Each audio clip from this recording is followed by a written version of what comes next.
Olá! Hoje a gente mergulha numa passagem, assim, bem forte da Bíblia. É Gênesis capítulo 34. Vamos usar a tradução Almeida Revista e atualizada. A ideia é desembrulhar essa sequência de eventos tensos envolvendo a Diná, que era filha de Jacó, e o pessoal lá da cidade de Siquém. É uma história, olha, com violência, tem negociação e umas consequências bem drásticas mesmo. Exato. É importante situar, né? A família do Jacó tinha acabado de chegar, estavam acampados ali perto de Siquém, uma cidade cananeia, e essa narrativa toca em pontos muito sensíveis. Honra da família, aquele choque de culturas, e como as ações, tanto de uma pessoa só quanto do grupo todo, acabam repercutindo, né? Bom, e tudo começa como? A Diná, filha do Jacó, com a Lia, sai para, tipo, visitar as mulheres da terra, dar uma volta, conhecer. Aí o Siquém, que era filho do Amor, o príncipe do lugar, vê a moça. E o texto é bem direto.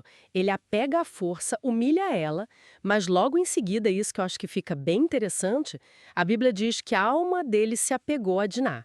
Tipo, ele se apaixonou mesmo e pediu pro pai, consegue ela pra mim, pra casar. Isso é fascinante, né? Essa justa posição.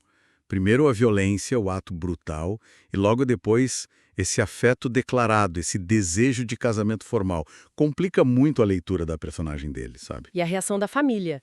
O Jacó, quando fica sabendo, ele se cala, espera os filhos voltarem do campo.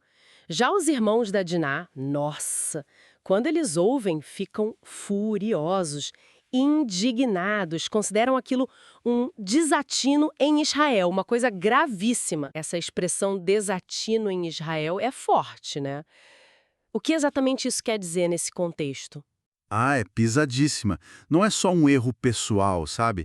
É visto como uma violação das normas do grupo, uma afronta que traz vergonha e perigo para a comunidade inteira. É algo que não podia acontecer em Israel, no meio do povo escolhido, digamos assim. Entendi. Bom, aí diante dessa fúria toda, o Hamor e o Siquém vão tentar uma saída diplomática, né? Procuram Jacó, os filhos e propõem o casamento. Mas não só isso, eles oferecem uma aliança geral.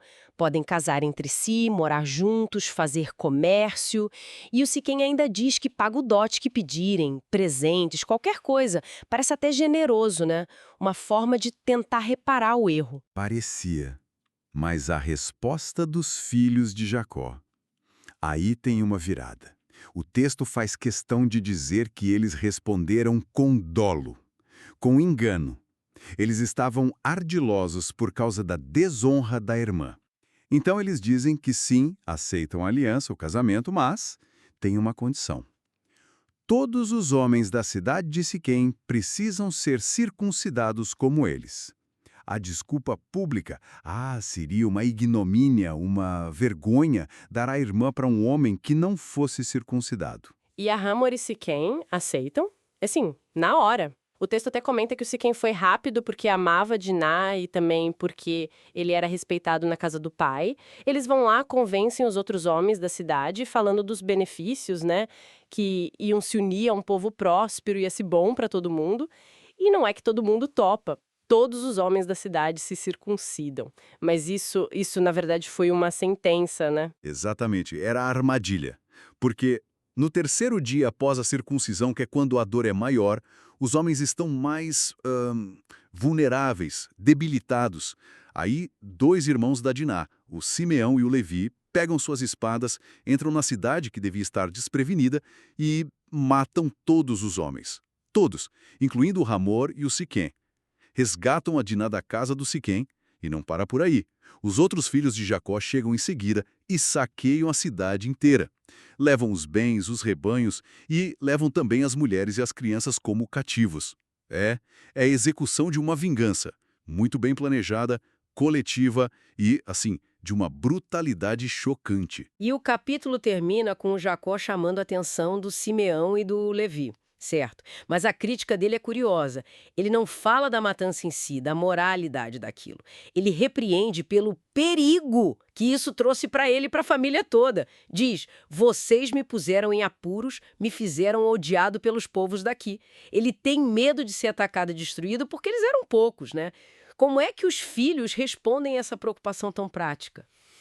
A resposta deles é curta, direta e volta totalmente para a questão da honra. Eles só dizem: abusaria ele de nossa irmã como se fosse prostituta? Fica claro o conflito, né? De um lado, a preocupação estratégica do Jacó com a sobrevivência do clã, do outro, essa defesa intransigente da honra da família por Simeu e Levi.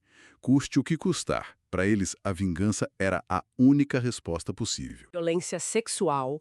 Aí vem uma tentativa de conserto pelo agressor, uma negociação que, na verdade, é um engano, uma vingança coletiva de uma violência extrema e, no final, um conflito dentro da própria família sobre se aquilo foi certo ou, pelo menos, se foi inteligente. É isso. Perfeitamente.